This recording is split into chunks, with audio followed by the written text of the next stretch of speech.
tell me something. In the first few seconds of this video, and you see the poster, and you see the bald dude with the glasses, the face he makes, and you think, oh god, this movie's gonna suck, you don't know how much. Hi, everybody. It's me, Grant, the movie and TV guy. Welcome to Raise on Popcorn with Grant. And I'm the first and only person who is not a part of some Christian propaganda magazine to actually review this film. I should preface this again by saying the same disclaimer I say that should go without saying at this point with all religious movies, good, bad, or in between. Most of them bad, some of them good. Looking at you, American Underdog, on the good side. Or awful. Looking at you, redeeming love, or irredeeming bullshit. I am not reviewing your religious beliefs. I am reviewing a shit movie. God did not write this movie. God did not direct this movie. Asshole filmmakers made this movie. Okay?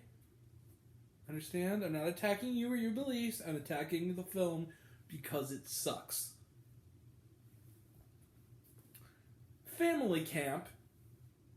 Even the title makes me mad. Family Camp. Oh, I hated this movie. Alright. But who made it? Well, it is produced by and starring these dudes called the Skit guys. Funny. Skit implies that they're actually, funny. No evidence of that here, unless you find screaming hilarious. Family Camp is directed by Brian Cates, who is on Watch. What is this film about? About a gentleman who is a workaholic, meaning he works for a living, and he gets shit for it. His entire family's, especially his wife's entire character is, you work too much. We need to go to church. We need to go to church camp because you work too much. Why is the phone ringing? Why are you working? He gets shit on for no reason. He's annoying too, but at least he kind of is sensible. So, by happenstance, one day at church, while doing his typical workaholic stuff, his wife gets the idea of, I know how you're going to make it up to you. We're going to a family camp run by the church. Oh boy. What follows is one of the most blatant ripoffs of The Great Outdoors in Planes, Trains, and Automobiles and the vacation movies I've ever fucking seen. So we meet this character, this other character, who's the orange bald guy, who is more annoying than Jar Jar Binks. Like, I know, Grant, this is a plot description, but fuck the plot. That's it. They go to church camp shenanigans that are never funny. I'm going to spoil this movie now. I just want to let you know I'm spoiling this movie because I need to illustrate to you. And you're not going to believe me this is a movie that exists. This movie is awful. This movie is... I previously said that Chips was the least funny movie I've ever seen. Chips had no jokes in it, but at the very least, it didn't substitute jokes with screaming bloody murder. I hated this movie. The most top-billed actor in this movie is Lee Allen Baker. And if you don't know who that is, she formerly was the mom on Good Luck Charlie, which is actually a pretty solid Disney show. She's now most notorious for being famously caught on camera attacking a school board over the fact that during the pandemic, over the fact that they did a mask mandate. That's a leading lady. I hated this movie. Why did Roadside Attractions bankroll this movie? They did the Skeleton Twins. What were they thinking? This guy gets shit on so much. This other dude that shows up. Yeah, fuck the rest of the plot. I don't care. I'm gonna just skip. I'm gonna be unprofessional because I don't care right now. This other guy is a chiropractor. Which, in this movie's plot idea shenanigans is, he gets out of a car, sees a family he's never met before. He doesn't say, hello, my name is. He immediately grabs them and tries to, and like, does that whole chiropractic hug thing where no one is concerned about it. Nobody, except the main father, and he's made to look kind of like a dick for it. They go on this family camp. Immediately, both of these characters are kind of cursing each other out. The main thrust of the plot happens about the midpoint. The two are getting lost in the woods. I also should point out I was the only person in this movie theater, so I got to like just curse this movie back right at me. Thank God it didn't get any box office for this screening I was in. This movie has no jokes. What little attempts at humor would only make the most evangelical of wine moms laugh.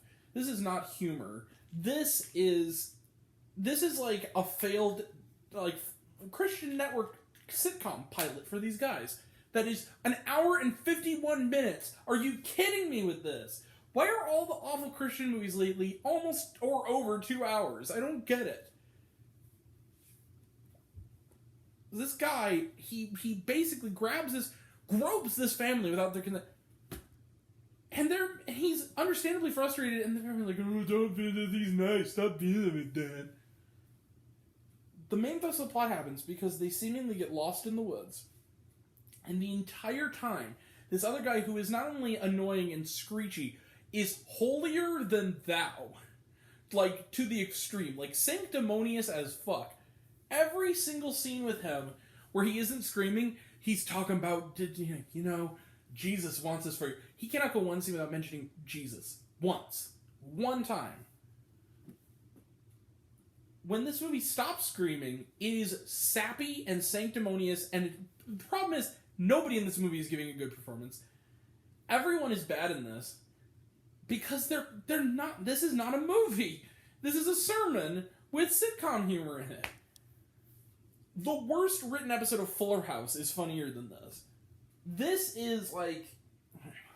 But then, focus, Grant. They get lost in the woods, seemingly. This father, who is, you know, annoying and screechy, but at least he's kind of sensible, is, like, almost killed multiple times in the process of getting lost. Is, like, knocked over, left kind of scratched up, you know, kind of wounded, constantly sad and kind of dreading this experience, while this sanctimonious fuck is just sitting there going, oh, you know, God, like, this dick cheese is like, you know, just need God. And just, he's annoying. Nobody should like him. And this is how blatantly they rip off Planes, Trains, Automobiles, you guys. There is a moment where first off, I should mention that while they're tied up, he mentions that he is going to quit his job in favor of Christ. He goes, that's a great plan, genius, except that your wife doesn't have a job.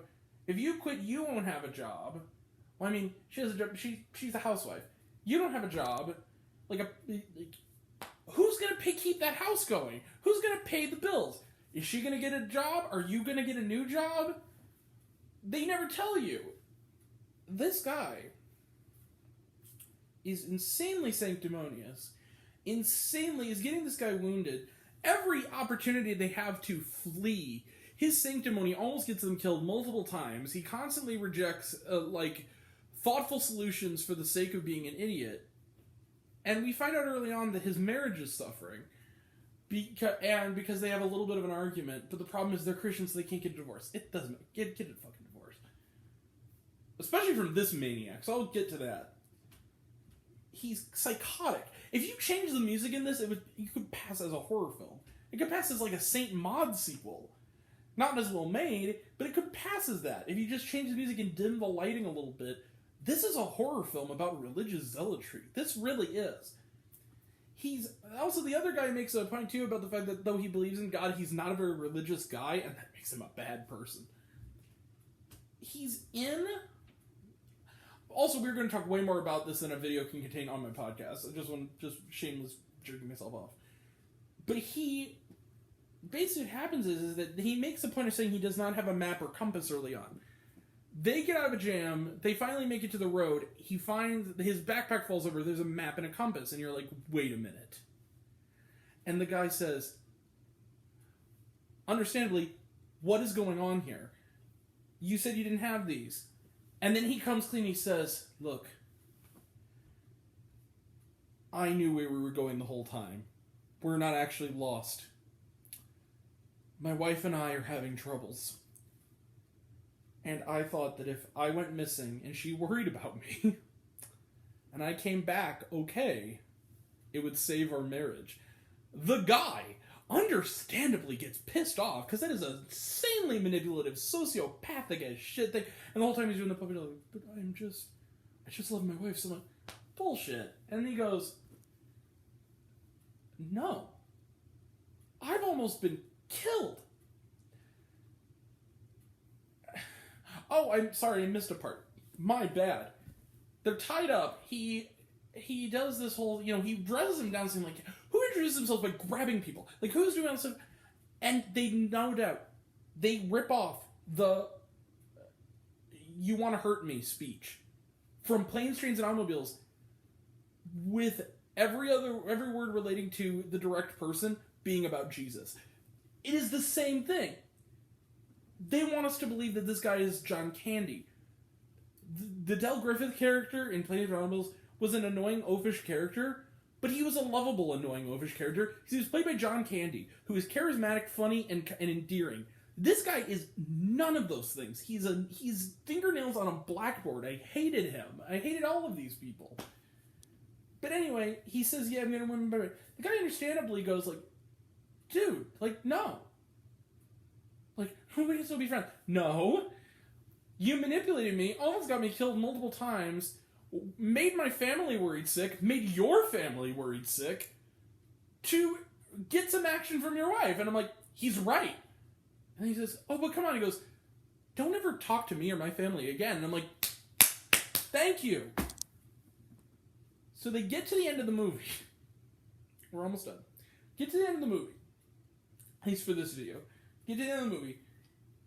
He goes on stage and he wins the family award for courage. And he goes, and also his wife says, I'm sorry for making you feel bad. What is this freaking apologetics shit when it comes to women just wanting a life of their own that Christian films are so obsessed with? It's like, it's really fucking scary.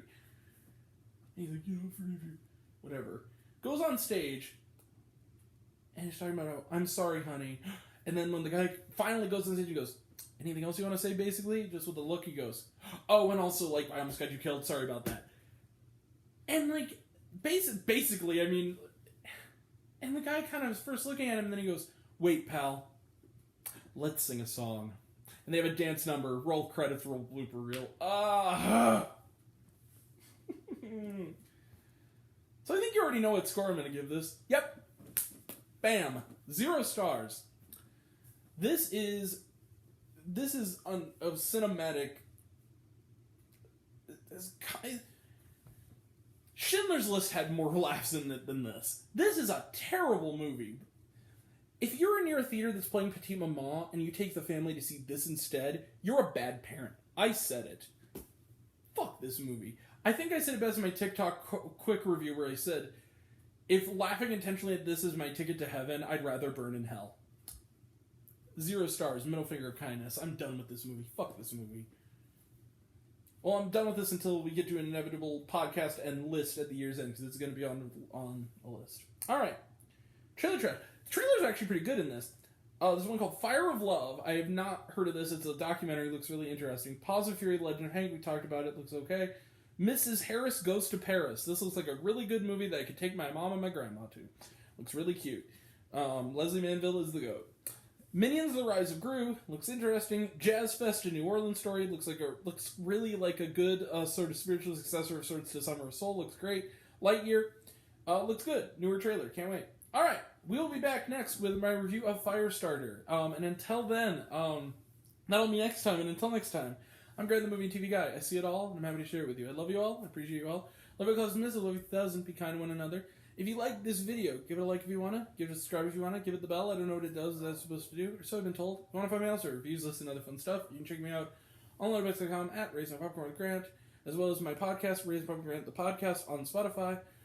Some of you already have, but even if you haven't, take care of yourself. Take care of your mental health. It's incredibly important. And I want to know down below, what did you think of Family Camp? Did you love the movie? Did you hate the movie? Do you think my opinion's good? Do you think I'm full of shit? Comment below. Let me know. And until we meet again, we were all raised on popcorn. Make mine with extra butter. See you guys very soon. Bye.